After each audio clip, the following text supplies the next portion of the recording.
Ladies and gentlemen, the Brit Pack is back. Yes, we made it to episode 2. Simon Head, Shamakar Sandhu back here to bring you the latest news and views on all things mixed martial arts with a uniquely British perspective.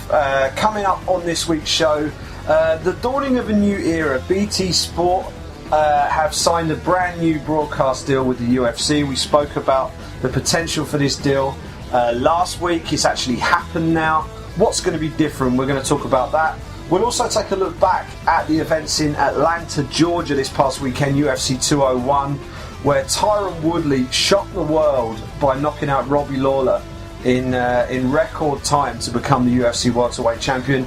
We will also look at some British news with 2 British stars joining the UFC in the space of the last 7 days. And of course, we will also catch up on your questions, and we'll do our best to answer your questions a bit later on in the show. As I say, I'm Simon Head, and joining me, as always, and joining me this week via the wonders of Skype is Mr. Shamakar Sandhu of MMA Junkie, Flow Combat, Fighters Only, and now the Brit Pack Podcast. Shamakar, how are you, buddy? I'm very well, Simon. We made it. To episode 2. Just overwhelmed, actually, and humbled by the feedback we had over the course of the past week, not just from fans, but also from our fellow media colleagues over the other side of the pond in the US. It's just it goes to show what kind of appetite there was for a show like this, specifically from British MMA fans. So I'm glad that we were able to deliver, and hope to deliver for many, many weeks ahead. Yeah, fingers crossed. I mean, now we've done 2 of them now. Technically, this is a series, so you know it wasn't a one-off the first one. So it's good that we're actually doing this thing every week. So yeah, I mean, what's been going on in the last 7 days? What have been the big takeaways for you? Oh well, I have to say, UFC 201 was potentially going to be a sleeper hit, and it actually turned into a sleeper hit. It wasn't a card I was expecting too much out of, but it actually ended up providing quite a few nice fights, some highlights, a lot of action, and I'm sure we're going to get into that shortly. But outside of the world of MMA, it's been quite nice. We've got some family over in the Sandhu household from Canada, and so I've got my brother-in-law in town at the moment. He was kind enough to bring a box of Tim Hortons donuts, and I'm not sure if you're familiar with Tim Hortons, Simon, but it's a Canadian institute. It really is. It's some of the best donuts you'll ever have in your entire life. So if you're ever in if you're ever in Toronto or Vancouver on your travels, I highly recommend you check out Tim Hortons. See, I'm not, contrary to popular belief, given my physique, I'm not that much of a donut aficionado. Like Krispy Kreme, I understand the level of Krispy Kreme. Where would they rank? Are they better than that?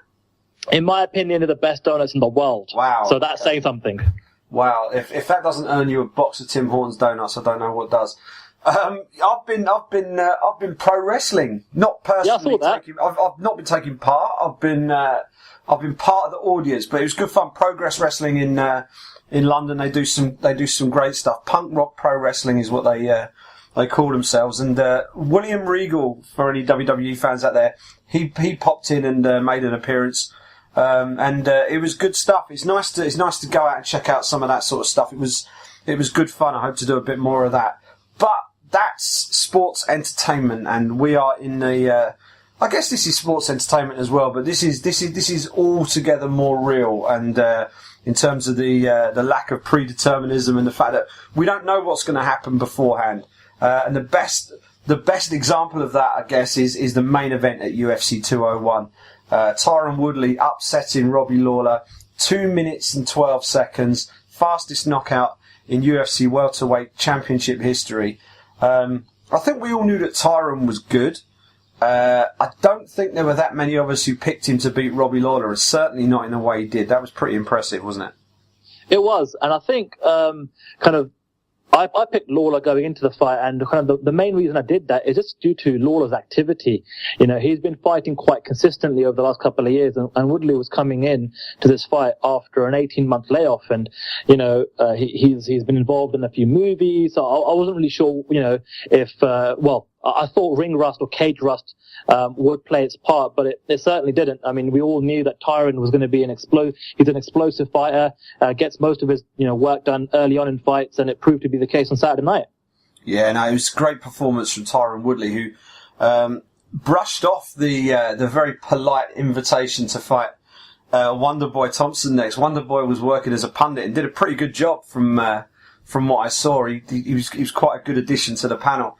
But yeah, he very respectfully asked to take on Tyron Woodley next, and Tyron pretty much brushed him off, said he'd rather face Nick Diaz. But things have progressed since then, and it looks as if he also fancies a crack at George St. Pierre, and St. Pierre has apparently said he'd be more than willing to entertain that suggestion, so you never know. Of all the people, it looks as if Tyron Woodley might be the man to finally get GSP back into the octagon. I mean, it's possibly not the biggest money fight you can make for GSP, but it'd be good to see the Canadian back.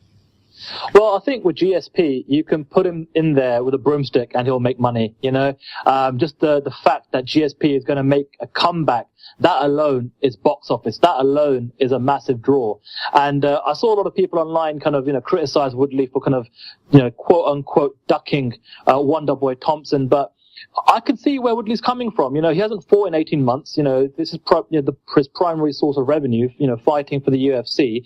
And at his age, he wants to cash in and get those big money fights. So I wasn't surprised when he said he'd want to fight Nick Diaz, who's now, available to fight again, coming off his 18-month suspension. He also mentioned GSP, and I saw today that GSP made a comment to our friend Ariel Helwani by text message saying he was interested in coming back and interested in the Woodley fight, and I'm sure that was music to Woodley's ears too. Yeah, I wonder what the new ownership situation with the UFC can do about getting GSP back into the octagon. Obviously, there's been talk about GSP wanting to come back for a while, but there's never really been any actual movement that we've been really that aware of in terms of making real steps for him to come back. He talked about doing a fight camp, but from an organisation point of view, we haven't really seen too much. And there's always been that sort of nagging thing about the Reebok deal, and obviously GSP's got this multi-million-dollar contract with Under Armour. So I'm wondering whether the new management at the UFC might be able to grease a few wheels and do a few things and maybe get this thing across the line and actually get GSP back in the octagon. Sport needs stars, and there aren't that many out there bigger than GSP. It'd be great to have him back. But another one of the stories that came out of this weekend, someone who isn't yet a star, but maybe could become one, certainly in Europe, Karolina Kowalkiewicz, went and beat Rose Namajunas. Now, I know Rose was a big favourite, certainly on the opposite side of the pond. Everyone knows all about her. Karolina is perhaps less well known. Got very good striking pedigree, put on a great performance. I think she probably lost that first round, but came back well to get the victory over Rose and potentially set up an all-Poland title fight. Yeah, it was a great performance by Karolina.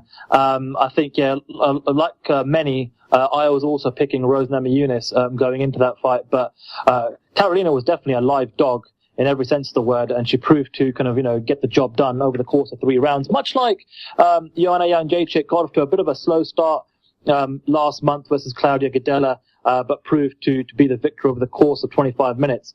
Stamina and getting those deadly knees to the body, lots of great clinch work against the fence, and Rose didn't really have an answer for that in rounds 2 and 3. And like you said, it sets up now, a Polish civil war. I've dubbed it good friends, better enemies, because Karolina and Joanna, they recently shot a commercial together in Poland, and were seen to be quite friendly on set. There's a bit of history there. I mean, I think, if I'm not mistaken, Joanna has a victory over Karolina back in their amateur days. And who knows, maybe this is a fight that the UFC could put on in Poland. I know that, going back to Poland in 2016, wasn't really part of their plans to go back so quickly. But sometimes, like they did with Stipe in Cleveland, like they're doing with Michael Bisping going to Manchester, I think when you've got an opportunity with two Polish fighters in a market where KSW is still king, you've got a fantastic opportunity to really go into that Polish market and solidify yourself as the number one MMA promotion in the world. And with two, female Polish fighters, there's so many great marketing spins you can do off that and make them really, really big stars in their home country. Yeah, absolutely. I think the biggest enemy to that idea is timing. I think had this bout had happened towards the end of this year, I think it would have made it a lot more feasible. We've still got 5 months of 2016 to go, and I'm not sure if there's any room in the calendar to squeeze a Polish event in between now and the end of this year. So to sit Joanna on the sidelines for that long while waiting for Poland next year is probably not going to happen. I wouldn't be surprised if they made that fight for Manchester, if this Manchester thing actually comes through. There was talk about Joanna potentially being on that card anyway. Joanna hinted herself during the Fight Club Q&A in Chicago that she may be needed for a Manchester event. Would it be Carolina? I think had Rose won, I'm pretty sure that fight would have happened. Now it's Carolina. Could we see Poland versus Poland in the UK, which, as we said on last week's show, has got a sizable Polish population? So maybe we'll see that in the UK. Who knows? There's also talk of another EMEA show in the UK before the end of the year as well. So maybe it might go in there. Who knows? But be interesting to see what happens. I think we're going to see Joanna defend her belt against Carolina, and I think it will have to be a pay-per-view. And if you look at the slate coming up, I think your two biggest options are going to be Manchester, like you mentioned, and there's rumours of that being, UFC 204. Again, still nothing official there. Or you've got UFC 205 in New York, and both England and the state of New York has a massive Polish contingent, and the fact that Joanna's last fight wasn't on pay-per-view. She is a fighter, I believe, as a champion. You get upgraded in your contract, and you do get pay-per-view points. So I think she'd want to get back onto a pay-per-view. And the fact that she could do it in a time zone, obviously England just an hour or two away, time difference from Poland, that will make things a little bit easier, and it will also give a chance for both Carolina and Joanna's fans from Poland to actually make it out fairly cheaply to an event so close to home. Manchester to Poland is only a couple of hours away. So if I'm a betting man, which I'm not, but if I was a betting man, I'd say we're probably going to see, like you mentioned, Si, Joanna versus Carolina as a co-main event of UFC 204 in Manchester. Yeah, absolutely. And one of the other storylines, and it's kind of been shunted down the list a little bit, what with Tyron knocking out Robbie Lawler so spectacularly. He picked up a Performance of the Night bonus to Tyron Woodley, but the other recipient of a Performance of the Night bonus was Jake Ellenberger, who this really was do or die for him, wasn't it? He was on the verge of being cut by the UFC, and he basically begged the UFC to give him one more fight. And they gave him Matt Brown. Of all the people to give somebody who asked for one more fight, they give him Matt Brown, which on paper looked like an absolutely horrible matchup. And Ellenberger goes straight out there, decks him with the first punch of the fight, and then folds him up with a body kick and finishes him in 106 seconds. I didn't see that coming.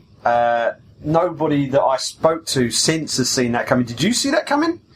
I did not see that coming at all. I thought Ellenberger, he definitely saved his UFC career with that victory, and I kind of felt for him coming into this fight because his last 5 losses were to Rory McDonald, Robbie Lawler, Kelvin Gastelum, Stephen Thompson, and Tarek Safdie. And we're talking about the who's who of the top 10 in the welterweight division.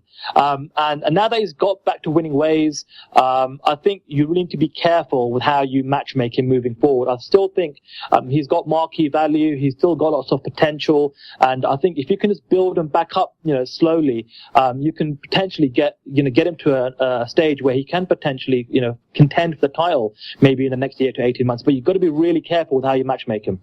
Yeah, it's interesting. He seems to have picked up a new lease of life. I think he's training with King's MMA and Rafael Cordero, and we've always known that Ellenberger can pack a decent punch, but now he's got some some serious striking coaching behind him as well, and a change of scenery sometimes is all it needs to sort of rejuvenate a fighter. But that combined with him being back against the wall and, you know, staring his walking papers in the face, to turn around and do that, and to do it against someone like Matt Brown, who doesn't go away very easily, you know, to actually take him out that impressively was quite something. It'd be really interesting to see what happens next for the juggernaut Jake Ellenberger. Matt Brown has already been on social media thanking everyone for their backing, saying that don't worry, this is just a little road bump. I'm going to be back, and I'm going to be back soon.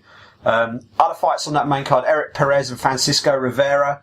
Perez nicking that one by unanimous decision. All right fight. It didn't really go as crazy as I thought it was going to go until the first 30 seconds of the last round, where all hell broke loose. But it was all right. It wasn't fantastic, was it? No, and I think Max Holloway started something now with this, throwing your finger to the ground and kind of like just going, all guns blazing in the last 30 seconds. And anything can happen if that's the way you're going to end a fight. Absolutely anything can happen. But no, I was expecting a little bit more out of both guys. I think in the end, I was happy with the decision, but it's not exactly a fight I'm going to remember a few weeks from now. No. One thing that I will certainly remember from that event, and incredible to think that he didn't earn a bonus for this, Nikita Krylov's head kick knockout of Ed Herman it's got to be on the list for one of the best knockouts, certainly in the UFC this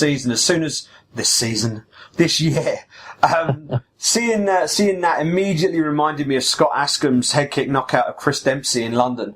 Ascom wobbled Dempsey with a straight left and then knocked him out with a head kick and just walked off. And Krylov did something very similar with Ed Herman, who looked pretty tough in that first round, sort of hung in there, and then Krylov just put him away. That was impressive stuff. Yeah, I was actually surprised that Krylov couldn't get it done in the first round. 19 of his 20 wins prior to the fight, he's finished in the first round. And I have to say, since dropping back down from heavyweight, I think we've got a potential contender on our hands in the light heavyweight division that is desperate and starving for new contenders and new challengers to make their way up. And again, I think some careful matchmaking, and you can really, bring Krylov up. I mean, I kind of mentioned perhaps he could fight the winner of Jan Blachowicz versus Alexander Gustafsson. Somebody else on Twitter mentioned Jimmy Manuwa. Something in that ballpark I think would be great. And again, it's another Russian coming in to the UFC, really making a statement. And he's exciting to watch. He's an all-round mixed martial artist. If you look at his record, he's got wins by knockout, he's got wins by submission, and he's on a streak now. He's got 5 in a row in the UFC and in the light heavyweight division, which is not easy to do whatsoever. So it's onwards and upwards for the guy that used to be called Al Capone, now called the Miner. Not sure about that nickname change there. I really liked Al Capone. But I'm really excited to see what the UFC does with him next. Absolutely. I love the sound of the Jimmy Manuwa fight, by the way. I think that's an absolute belter of a fight if they can get that one made. Another fight on that prelim card saw Jorge Masvidal take on Ross the Real Deal Pearson, the most active man on the UFC roster in 2016. That was his 4th fight, Sandhu. Unbelievable stuff. Didn't go his way on fight night, though. No, and it was his first kind of back-to-back loss in quite some time. I mean, actually, ever. Looking at his record right now, that was his first back-to-back set of losses, and he's 1-3 this year, Si. And I know he's a favourite of Dana White's, but sooner or later, Ross Pearson is going to have to figure it out. Otherwise, he could just be labelled the lightweight, or in this case, the welterweight gatekeeper. And I don't think that's the label anybody really wants. But more than anything, I think now he's facing a potential 3 and you're out strike rate rule. Yeah, I mean, it hasn't gone his way. When he does lose, it is by decision. It's not as if he's getting knocked out or tapped out or anything. But Ross really needs to kind of figure out what is going on and figure this whole thing out. You'd say he didn't get knocked out, but he did get knocked bandy in that second round. Masvidal dropped him quite heavily and looked to finish the fight. Pearson did incredibly well to survive. But the worrying sign at the end of that second round, of course, was Masvidal was obviously celebrating the fact he just had what was pretty much a 10-8 round in some people's eyes. It was a dominant round. So he walked back to his corner with his hands raised. Pearson, whether it was just instinctive because he saw Masvidal celebrating, or whether he'd been cracked in the head and he didn't realise what round it was, he also raised both his hands and went over to hug Masvidal. It looked very much like he thought that was the end of the fight. And to be honest with you, I think it's perhaps moments like that where if the referee saw him do that, that's when perhaps a ref needs to kind of jump in and make a judgment call. If you see a fighter thinking it's already over when there's still a round to go, or if you're his corner and you've got to take some responsibility there. And if you see your fighter reacting the way that Ross Pearson did, that's perhaps a moment where you can check yourself and maybe throw in the towel. So it was a bit troublesome to see him react that way and then come back for another round. But yeah, I mean, what can you say? Sometimes these things happen in MMA, as the saying goes. Yeah, I mean, it would have been quite something for Eric Del Fierro in the corner to have pulled Ross from that fight. But given what we saw on the television and the comment on social media from the guys in the media who were actually watching the fight, I don't think anybody would have complained if that had happened. Ross obviously would have been less than impressed. And probably would have had a few angry words for his corner initially, but it is a little worry. I mean, we are dealing with a contact sport here, and people get hit in the head routinely, and concussions happen. But it's important that these guys get looked after as best they can. Thankfully, it looks like Ross is okay. He got to the end of the fight, showed no ill effects at the end of it. Hopefully, he hasn't since. And he lost that by unanimous decision. Masvidal, for his part, I thought looked outstanding, and I said after the fight, maybe one day, because they're on different career paths right now, but as a stylistic matchup, Masvidal versus Nate Diaz, I'd love to see that fight. Yeah, as long as he can, crack on with the momentum coming off this win against Pearson. But Masvidal was also in that kind of position where he had back-to-back losses with Benson Henderson and Lorenz Larkin. So in many ways, maybe he also saved his UFC career by getting this win over Ross Pearson. I think for him, it's all about consistency now. He's a great fighter on his night when he's got all, firing on all cylinders. And I'm a fan of his. He's a fan favorite. He's always in an exciting fight. So if he can maybe string maybe a few more wins together, I mean, if you're talking about Nate Diaz, I think he's just on another level right now. He's going to really pick and choose who he fights. And unless you can really draw big at the box office, Nate Diaz now is the money fight for a lot of guys in the lightweight and I suppose welterweight division as well. So yeah, I agree. Stylistically, that would be a barn burner of a fight. But for Masvidal, he really needs to get some consistency now and string some wins together. Absolutely. I mean, he's a guy who in the past has looked superb, but has been accused of taking his foot off the pedal during fights. Didn't see that so much against Pearson, so that was an improved outing from him. Looking forward to seeing what happens with him. And obviously we hope that Pearson bounces back and gets a big W in his next outing. On the topic of British fighters, Sandhu, we've got 2 more British fighters have been added to the UFC roster in the last 7 days. And amazingly and honestly, completely coincidentally, one of them is a guy that we spoke about on last week's show. Mark Diakiese has signed for the UFC. Bama actually announced it. And it was a really nice touch, I thought, the way they announced it. Basically wishing him all the best and sort of cutting him loose and letting him loose in the big leagues with the UFC. And he's immediately called out Artem Lobov, who immediately engaged in a bit of back and forth on Twitter. I assume that Artem would move up to lightweight for that fight because he's a 145 normally. But yeah, I mean, thoughts on Diakiese? I think he'd be an explosive new addition. Oh, absolutely. I mean, when you talk about Mark Diakiese, you're talking about a 23-year-old who's 9-0, who's just been absolutely on a tear recently, especially as we spoke about last week. His last 2 outings, he beat Rick Selvaraja, Bama 22, in 24 seconds. And then he followed that up by knocking out Kane Musa in 36 seconds. So if he can carry that kind of momentum straight into the UFC with those kind of performances, it won't take long for him to become a fan favorite and for him to really kind of rise through the ranks of the UFC. Having said that, though, so we've been covering the sport long enough to know that we've seen Brits, British prospects come and go in the UFC. Very few have been able to get some longevity and really build a career in the UFC. So now we'll find out what Mark is made of. He's got the opportunity on the grand stage, and let's see if he can make it happen. Absolutely, I think he's a good age. He's only 23, as you say.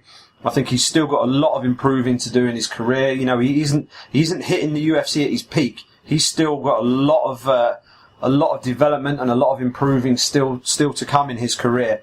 He's already a very, very exciting fighter. I think he'll do very well with the press. He's got a good disposition about him, and if you go around knocking people out inside 30, 35 seconds, people are going to sit up and pay attention to you. So, and I know there's been a little bit of excitement about him joining the UFC from some of our colleagues on the other side of the pond as well, which is great. But the other side of this, of course, is he's joining the UFC 155-pound division, the biggest shark tank in the UFC. He's going to find no shortage of very, very, very talented opposition to get his teeth into. And if he can make any headway in that division, then we really do have a talent on our hands. So best of luck to him. The suggestion seems to be that his first bout may well be in Manchester. So whether it's against Artem or whether it's against someone else, looking forward to seeing Diakaze make his UFC debut, hopefully on home soil in a couple of months' time. Another name who's joined the UFC, who this call has been a long time coming, my friend. This one, the first ever domestic event I covered for the Daily Mirror way back when was BAMMA 7. And I think we're on BAMMA 26 now. It was BAMMA 7. It was supposed to be Tom Kong Watson versus Frank Trigg for the BAMMA middleweight title. Watson was the champion back then. Watson got injured. He had, I think he had herniated discs in his back, and he had to go and have a back operation. Jimmy Wallhead stepped in against Frank Trigg. Massive underdog, beat him. And it was a fantastic night, a good night of fights actually. And Wallhead was the star of the show. And he's a real legend of UK MMA. He gets his call up to the UFC. He takes on Jesse Nyari, who's making his UFC debut as well, and that's going to go down at UFC Hamburg. Great to see Judo Jimmy in the UFC, Sandhu. Absolutely. And what you're getting with Judo Jimmy now entering the UFC is a veteran of the sport. He's 29-9. He's got almost 40 professional fights under his belt. The majority of his fights have been in England, with the odd fight in Russia and Abu Dhabi on his resume. He's fought for the likes of for Cage Warriors and BAMMA and KSW, and I think everyone in the UK MMA scene were really happy to see him finally get the call up. So let's see what he's got. You know, he's at 32 years of age. He's got a lot of fights under his belt. Whether he's, coming towards the end of his prime, entering the prime, we'll see. We'll see if good old-fashioned octagon jitters plays any part in his debut. I don't think it will. I think he's mentally very tough, and yeah, really, really happy for him more than anything else. And I hope he can make the most of this opportunity. Yeah, and what a week to get the news as well. He got married like the day before. He got married the day before, and then the following day he gets the phone call calling him up, giving him the call up to the UFC. Not a bad week for Judo Jimmy Wallhead, it's fair to say, and look forward to chatting with him in Fight Week in Hamburg in a few weeks' time. September the 3rd, that one goes down in Germany. Right. We need to talk about the BT Sport deal. I know we covered this in enormous length last week. It was the most asked question when we were asking people for questions. It's August the 1st today that we're recording. Today is officially the start of the new BT Sport UK deal with the UFC. runs to the end of 2018, and the reason for that is it will cease at the same time that the Fox deal in America ceases. Awful amount of stuff to cover here. I guess the first thing to go through, Sandhu, is the main benefits of this deal as opposed to the old deal.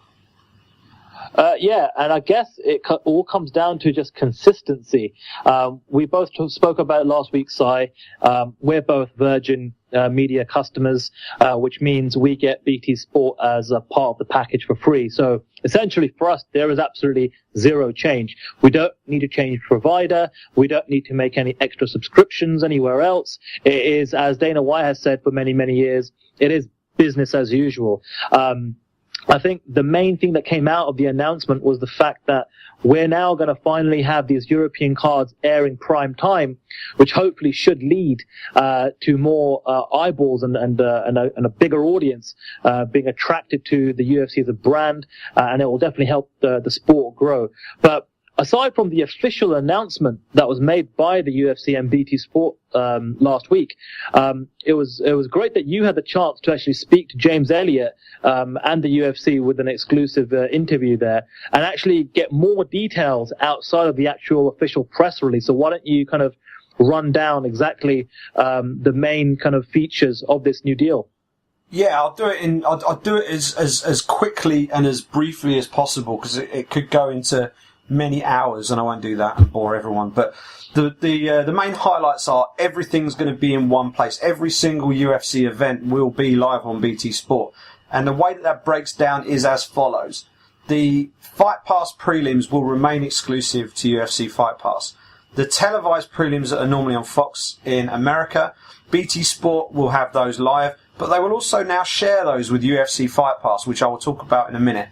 But the key thing, every main card now will be live. So the stuff that was on Fight Pass exclusively before will now be live on BT Sport. That means everything, whether it's in Japan, whether it's in Poland, whether it's in Dublin, whether it's in Brazil, the US, Canada, anywhere, if it's on, it's on BT Sport. So that's a great thing. Fight Pass has been enhanced for UK fans. People ask me, does this mean that Fight Pass is now somehow diminished? Actually, we've got a better Fight Pass product than most people now, because Fight Pass now also has these TV prelims. So if you happen to be out and about, and you normally need to rush back to watch the UFC on BT Sport because you haven't got the app, you can watch. You've got a bit more leeway. You've got the flexibility of using Fight Pass, so you can watch the prelims on the go. So that's pretty useful as well. We're also, I believe, going to get the full event replays on Fight Pass a lot faster. I think before it would be like 30 days or something before we got it, or at least a couple of weeks. Now we're going to get them 48 hours after the event. That's my understanding. So that's great news as well. So if you've got the Fight Pass BT Sport win double in terms of your subscriptions, then that's great news. So that's really useful as well. So they're the main headlines. The other thing, of course, is they're going to ramp up promotion. The UFC have said they're going to look to give BT Sport more programming to put on, whether that means additional stuff from America, but also maybe more UK-based stuff. And that's where I think we really want to see some improvement and development. One of the things I did this week, and I'd love to get your take on this, Sandhu, is first thing I did was I asked people what their viewing habits were, how they actually watched this stuff live, and got a real mix of responses. Some people actually prefer to record the shows and watch them first thing in the morning. Some people will just plough through and watch them. So people watch them in different ways. But I then followed up and said, okay, what's the one change you would make?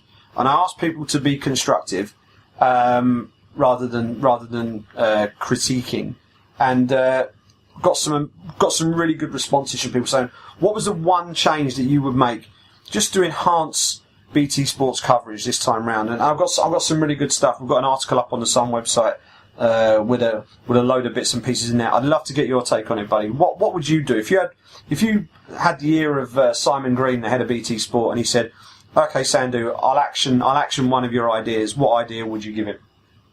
Well, I think we spoke about it last week. We just want to see better shoulder programming or better magazine programming. What we saw in the last 3 years is, a really good effort to begin with. We had this kind of like new show, Beyond the Octagon, with Gareth A. Davies and Caroline Pierce, and it was almost like an hour-long weekly studio show, and then it turned into a half-an-hour highlight reel show with Gareth A. Davies just providing voiceover work, and then maybe once a month they might do a gym visit, but it turned into a shorter half-an-hour program. And then, eventually now it doesn't seem like it's something that people, watch anymore. And you've got some great content on the YouTube channel from the European office here in London, where you've got John Gooden and Dan Hardy, inside the Octagon. Great analysis work. That's the kind of programming that could easily be transferable over onto BT Sport. Before big cards. So I'd personally like to see the use of UK or European talent with the likes of Dan Hardy and John Gooden. It's great getting some of the North American content over here, but it's stuff that's kind of pretty much easily accessible for us anyway online. So to get some homegrown talent providing some indigenous content over on this side of the pond, that's what I'd like to see more than anything else. Totally agree with you. I mean, it's almost laughable, really, to think that we've had shoulder programming of some description running on BT for 3 years, and we've got a British former world title challenger who went the distance with one of the greatest fighters of all time in the very first title fight to feature a British fighter, and he's never really been used. And he's also a darn good analyst as well, Dan Hardy. So the fact that he's not been used in particular has been, it's a bit of a head scratcher, really. So you'd like to think that John and Dan would be certainly given more of a platform. I think they're both outstanding at what they do. I think the fans, they adore Dan, and rightly so. I mean, he's someone who really, the fans really get behind him. They know he's legit. He's legit as a fighter. He's legit as a pundit, and he breaks fights down as well as anybody in the game. And you only need to listen to what the guys over in America say. They love Gooden and Hardy as a duo, and they'd like to see and hear more of them over there. So to think that we haven't really got them on our own native TV channel just seems a little bit weird. So yeah, I totally agree with you. That would be the certainly one of the suggestions. For me, and this is a tricky one, is cutting back on these ad breaks and not missing out on so much stuff. It happened again, unfortunately, on Saturday, where there's a great promo for UFC 202 was aired, which was missed because of an ad break. I understand some of the reasons why this happens. I'll touch upon this very quickly. Basically, the actual event gets given as a world feed to broadcasters around the world. And with that world feed comes a running order, so it explains how everything is put together and when things are being run. But I also know from talking to guys who work on the broadcast side with the UFC that running order is incredibly fluid and can change multiple times on the fly during the night. So it's very hard. And I don't know whether there's someone in the gallery physically putting the ad breaks on when the time comes, or whether they're scheduled. But I do think that, we knew that promo was coming because we were on social media, and Zach Candito, the supervising producer, tweeted to say it was coming and when it would happen. So for it to then still be missed, I think that's one of the things that can maybe be ironed out a little bit. Cutting out ad breaks altogether, I think, might be a little bit unrealistic, just because they've got to pay for this stuff. And in America, people are paying $50 a pop for it. So running ad-free is not so much of a financial issue. So I understand the need for adverts, but it's just the placement sometimes. Just being a little bit more proactive and a bit more smart in terms of where you place them and when you place them. So that would be probably the number one thing for me. But the BT Sport deal, massive deal for the UK. Everything stays where it is. Thoughts to the Irish fans. I just want to mention them because if you've been getting BT via Setanta on your Virgin package in Ireland, Virgin have now dropped Setanta and therefore dropped BT Sport. which is now part of Aircom, I believe. So people are now having to get out of their Virgin contract to get with Aircom in order to continue watching BT Sports. So even though it's business as usual for us UK guys, the boys and girls over in Ireland have got it a little bit more tricky if they're with Virgin at the moment. So fingers crossed everything goes okay and everyone gets to see all the events. The first event in the new deal will be this weekend, UFC Fight Night in Salt Lake City, Utah. Yair Rodriguez, El Pantera, taking on Bruce Leroy himself. Alex Caceres. That is going to be a spectacular main event to kick things off. Sandhu, we've got some more questions. We asked for questions. Did we get any? We did, and really want to thank everyone actually for hitting us up at the Brit Pack MMA on Twitter or using the hashtag the Brit Pack. And this is going to be a weekly feature on the show where we're gonna end the show by answering as many of your questions as humanly possible, quick fire. And I want to get things going by Chippo, who says, we have seen a lot of upsets since USADA has come in. Coincidence, or do you think there's more to it? What do you think, Si? That's a really good question. It's also a leading question as well, because the inference there is, does this mean all the champions were juicing and now they're not, they're getting beat? I don't necessarily subscribe to that, because obviously treating the champions of the challengers as different groups of people, I don't think you can do that. So I just think that the level of competition in this sport, certainly the playing field is level, or certainly more level, but at the very top of the sport, we're dealing with athletes at the pinnacle of sort of physical fitness. These guys are the best of the best.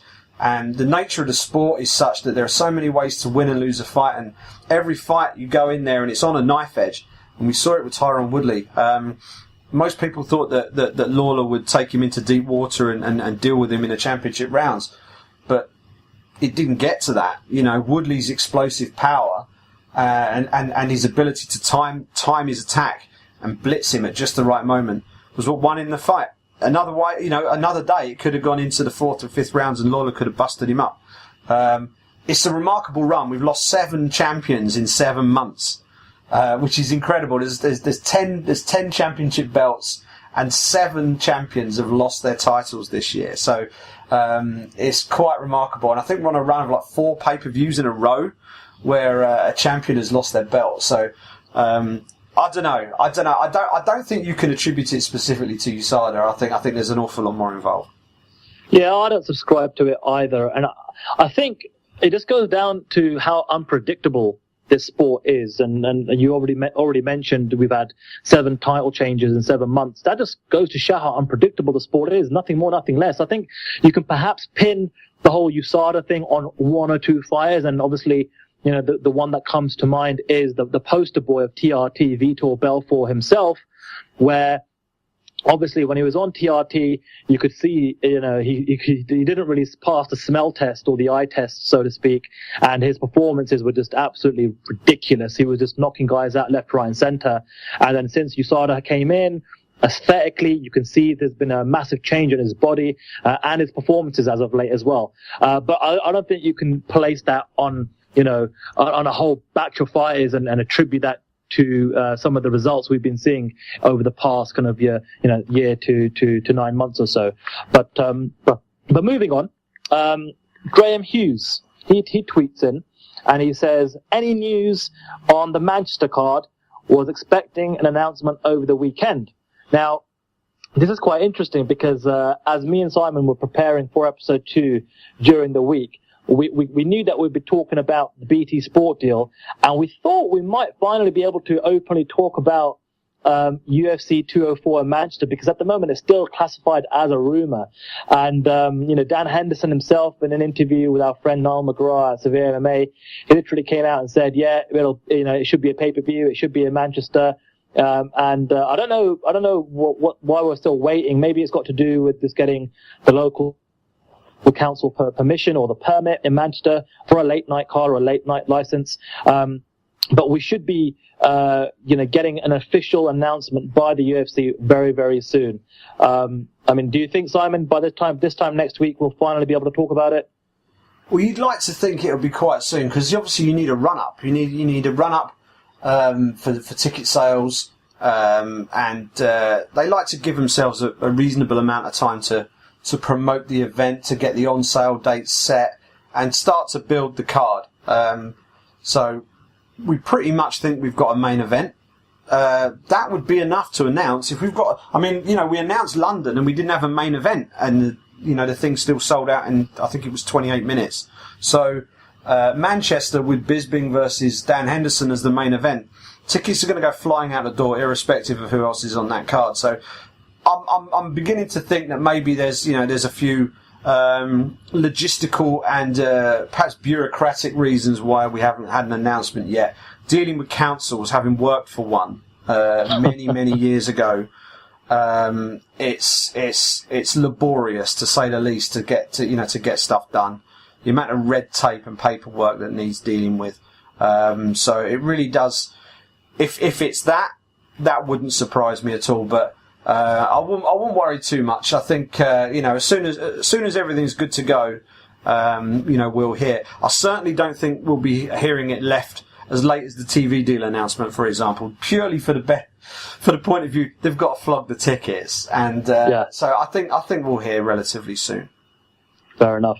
Right, Andrew Garvey tweets in, if he signed for the UFC tomorrow, how would you rate Paddy Pimblett's chances? # the Brit Pack. Well, he's one of these guys who, we talk about, the sport needing characters, and Paddy Pimblett is definitely one of those. He's also very, very talented. He's on a fantastic run of form right now. I think he's won 7 on the spin. And I think, 11-1, and he's absolutely itching for this call up to get into the UFC. Again, he fights at 155. I think he could probably make it down to 145, but I think mainly he's a 55er. So again, that's a talent stacked division to start dropping yourself into. So it'd be interesting to see if they sign him. He's only 21, so maybe they want to leave him a little bit longer, let him season a bit more. He's fighting for Cage Warriors. He's due to fight on the Cage Warriors September the 10th card at the Echo Arena in Liverpool. We don't know who's going to face yet, but yeah, I mean, he's as a British podcast and as two British journalists, we want to see the best British talent in the UFC, and Paddy is certainly one of those guys. So fingers crossed he gets that call up. Certainly, if he doesn't get it in time for this particular UK show, maybe in time for the next one, that would be fantastic for him. Absolutely. Right, so we've got Andrew Sword, who tweets in, how does KK do against JJ? He's obviously referring to Karolina Kowalkiewicz versus Joanna Jędrzejczyk. And actually, I can't wait to hear how Mike Goldberg handles the call of that fight when it does go down. But in regards to the actual fight itself, it's hard to pick against Joanna Jędrzejczyk. I think her form has been absolutely outstanding. We've seen her really kind of dig deep in the Claudia Gadelha fight, where she was 2 rounds down and she kind of fought her way back. I think the fact that she's already got a win over Karolina back in the amateur days might play a part. But I think overall, just combined with her years of Muay Thai experience, I think I know that Karolina has a Muay Thai background as well, but not to the level of Joanna Jędrzejczyk. And I think Joanna just been there, done that, bought the T-shirt on a lot more occasions around the world, been in high-profile fights, and she's proving to be, one of the more consistent champions in the UFC, and that's for good reason. So how it goes down, I think over the course of 5 rounds, we'd see Joanna get the better of Karolina, especially in the striking realm, and get the nod with a unanimous decision. That's how I think it'd go down. Simon, what do you think? Yeah, I tend to agree with that. I think watching the two of them fight, Joanna seems to throw her strikes with an awful lot more fire than Karolina does. I don't know, maybe it's just a perception thing, but Joanna seems to have a lot more oomph behind her punches. And obviously she's tested at the the very highest level in the UFC. Karolina's still working her way up. Got to respect Karolina's ability. She's undefeated as a mixed martial artist. So, it's not like she's sort of found herself in this position. She's been in there and beaten everybody. And if you beat Rose Namajunas, then you deserve to get yourself a title shot. I have a suspicion that the fight might go a similar way to the Valerie Letourneau fight, to be honest with you. I think Carolina's pretty durable, pretty tough, and will keep going. But I've just got this feeling that Joanna will end up winning it relatively comfortably, and it could become a little one-sided as it gets into the later rounds. That's just based on what I've seen of the pair of them so far, but who knows? Inter-Polish rivalry, who knows? We could see a women's MMA classic. Right. So my colleague at MMA Junkie, our good friend Abu Subhan, tweets in, if the UFC was ever to do a comeback edition of The Ultimate Fighter, who would you like to see get a chance at redemption? We spoke about this very briefly off air, Simon, because this is one of the tweets we saw come in earlier on in the day. And like you said, I think we could probably do an entire show just on that one topic alone. But if we're just going to do this quick fire, having a look at some of the welterweights that aren't currently in the UFC, I look at the likes of maybe a Jake Shields and a John Fitch. And if we're just having a complete dream scenario, and just cherry pick whoever you want, contract or no contract with other promotions. Imagine having the likes of Josh Koscheck and Paul Daly thrown into that welterweight mix. I think you could do a welterweight season, a comeback season of The Ultimate Fighter, and produce another title challenger like Matt Serra did back in the day. But what do you think, Simon? If you were going to see a comeback edition of The Ultimate Fighter, are there any fighters that jump out to you straight away that you think could do well on a comeback season of the show?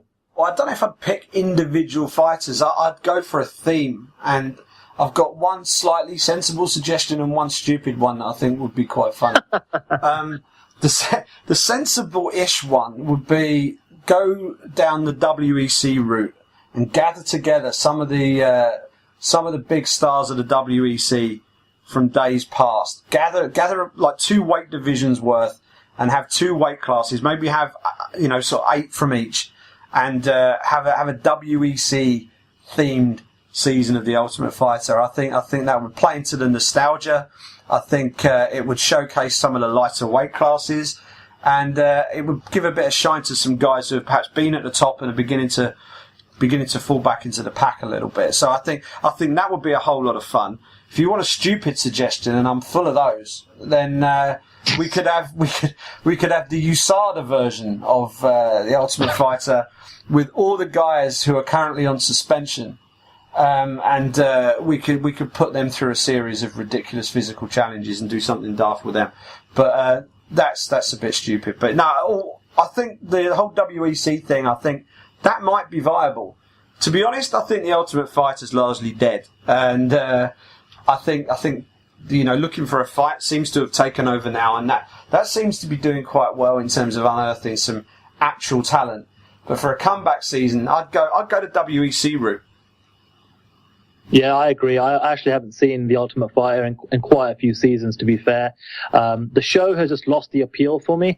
And with so much MMA out there and, other programming, especially online, like Looking for a Fight or, other bits and pieces, that's where I think the attention is. And I think you're right, Looking for a Fight, it's already done its job, with Sage Northcutt. If you can just find one star, if you can, generate a star once a year even, then that show has done its job. It's also produced Mickey Gall, who's going to fight CM Punk. So I think that's kind of like the favored way for the UFC to try and bring up some of these regional prospects, especially in North America, and give them a bit of a spotlight using their massive social media reach. So, so moving forward, final few questions. The next one comes in from our Canadian colleague in the MMA media, E. Spencer Kite, who tweets in and says, is a lack of dominant champions worrisome or wonderful? Hashtag the Brit Pack. Simon, you can go ahead on that one first. I think it's wonderful.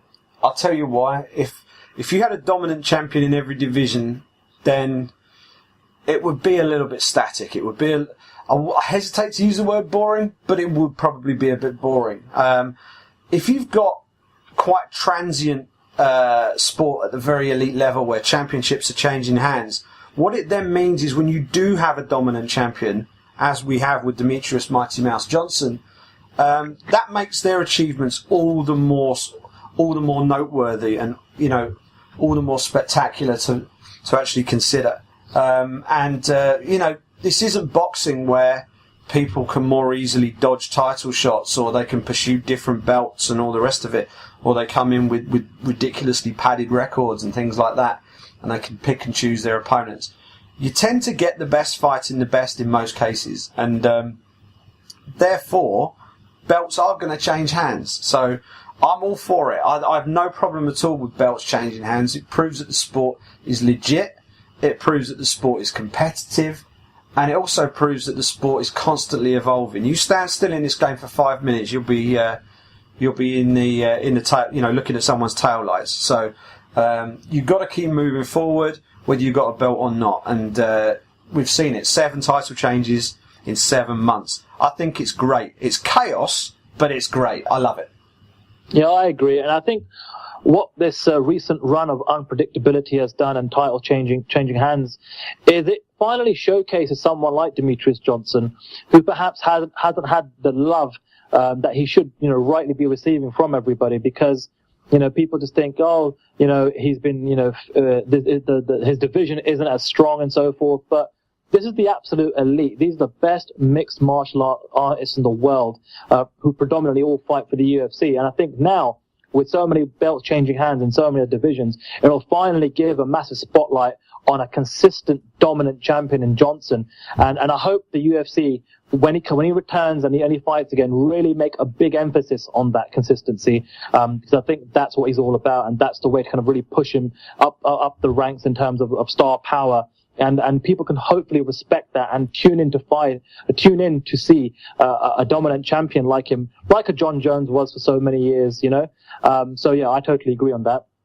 And that will lead us into the final question, Simon, which comes in from a favorite of all media members, Joe from H-Town, Joe Daddy himself. He says, is GSP the biggest tease from high school? Hashtag the Brit Pack. Now, it's funny. I know where Joe's coming from here, because, you know, GSP has given quite a few interviews, the majority of which have been with our friend Ariel Helwani on the MMA Hour, and essentially said, look, you know, I want to come back. I want to fight. He's itching to come back. And, you know, even today, you know, like we mentioned earlier on the show, saying that he's interested in fighting Woodley.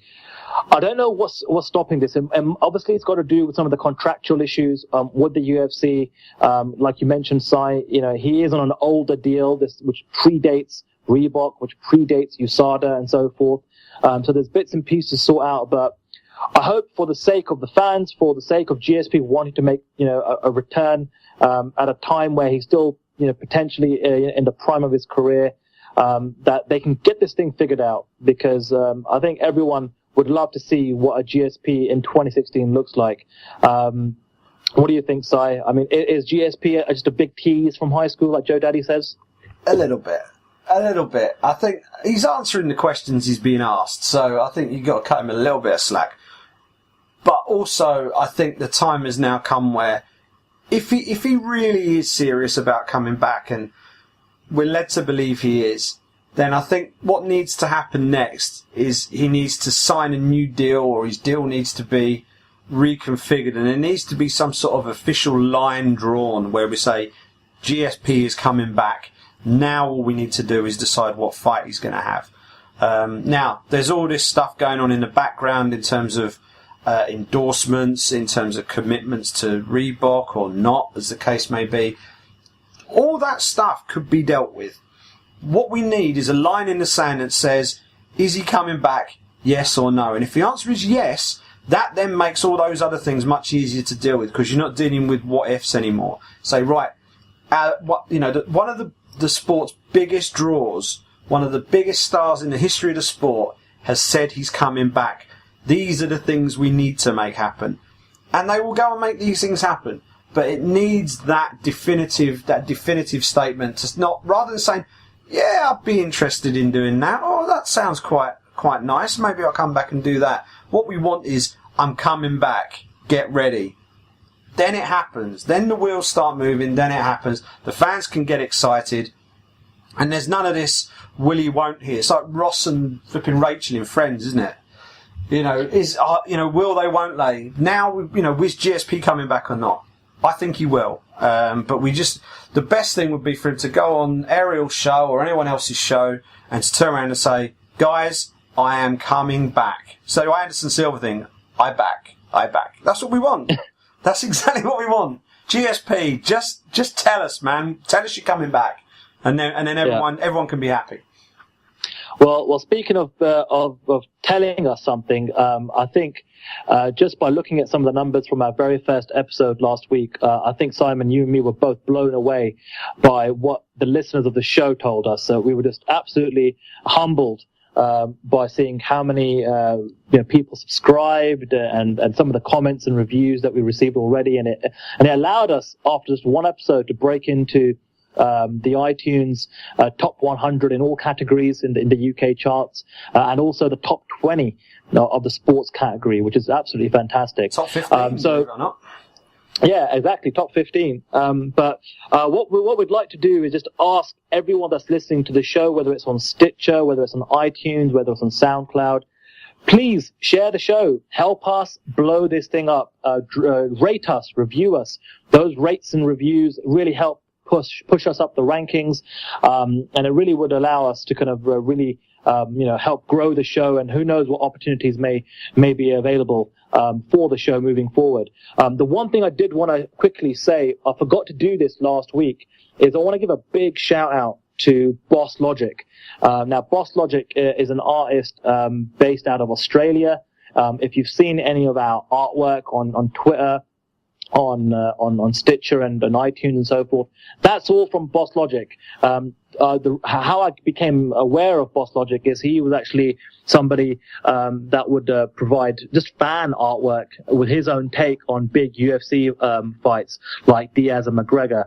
And some of the fan artwork that we see online is just absolutely miles better than what we get officially from some of these promotions. And Boss Logic is absolutely right up there with one of the best. And I reached out to him, and he provided us with the artwork for the podcast, absolutely free.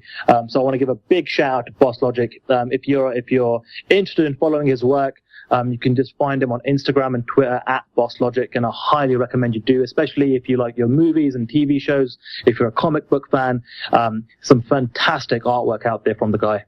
Fantastic, and great artwork. It's really nice. The whole Union flag motif. Great logo. Really pleased that he was able to do that for us. So thanks very much for that. That's pretty much it. Episode 2 in the books. You can listen, as Sandhu mentioned. Now you can get us via iTunes. You can get us via Stitcher. You can get us on SoundCloud. The easiest way to listen straight away is to go to the BritPackMMA.com. That will take you straight to our SoundCloud page where you can listen live from the website. You can also, from that, you've got links to iTunes and Stitcher as well. Follow the show on Twitter as well, please do, at the Brit Pack MMA. And also give Sandhu a follow at Sandhu MMA. And maybe if you're feeling particularly generous, you can give me a follow as well at Simon Head. That's pretty much all we've got time for this week. We will be back next Monday with episode number 3. Thanks for listening.